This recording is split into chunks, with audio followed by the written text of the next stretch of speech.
Now, it was a record year for Africa's billionaires as well. Their cumulative wealth surpassed $100 billion for the first time. Africa's 22 billionaires saw their fortunes rise to a total of $105 billion, up from $82 billion and 20 billionaires last year.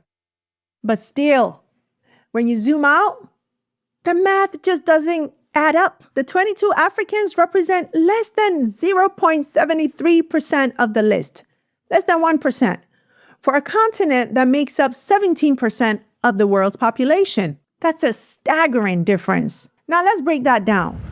Those 22 billionaires came from just 9 African countries. South Africa leads with 7. Nigeria and Egypt have 4 each. Morocco has 2. And Algeria, Tanzania, Zimbabwe, Eswatini, and Angola all have 1 each. Now pause. You're telling me that Nigeria, with all the wealth we see, the Bentleys, the private jets, the estate in Banana Island, only has 4 billionaires? Come on, I'm sorry. I don't buy it. Nigeria probably has hundreds, maybe even thousands of billionaires, just not the kind Forbes can track. Because that money, it's not sitting in a publicly disclosed portfolio. But we'll come back to that.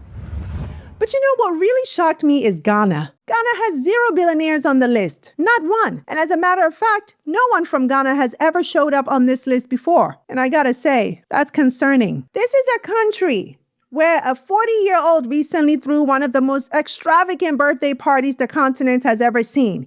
Tens of millions of dollars spent on decor, fireworks, celebrity performances, you name it.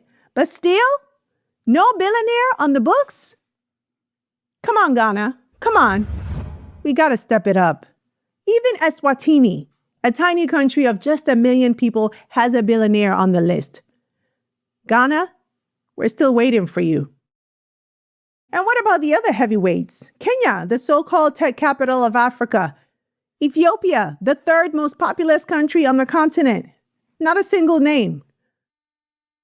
So you start to wonder, what's really going on here? Why are there so few people on the list? Well, I'll tell you what. It's not because Africans aren't brilliant or entrepreneurial. In fact, Africa is bursting with innovators, business moguls, and market movers. The problem is deeper. It's systemic. It's about how wealth is created, where it's tracked, and why it rarely scales to the billion-dollar level we see in Silicon Valley or Shanghai.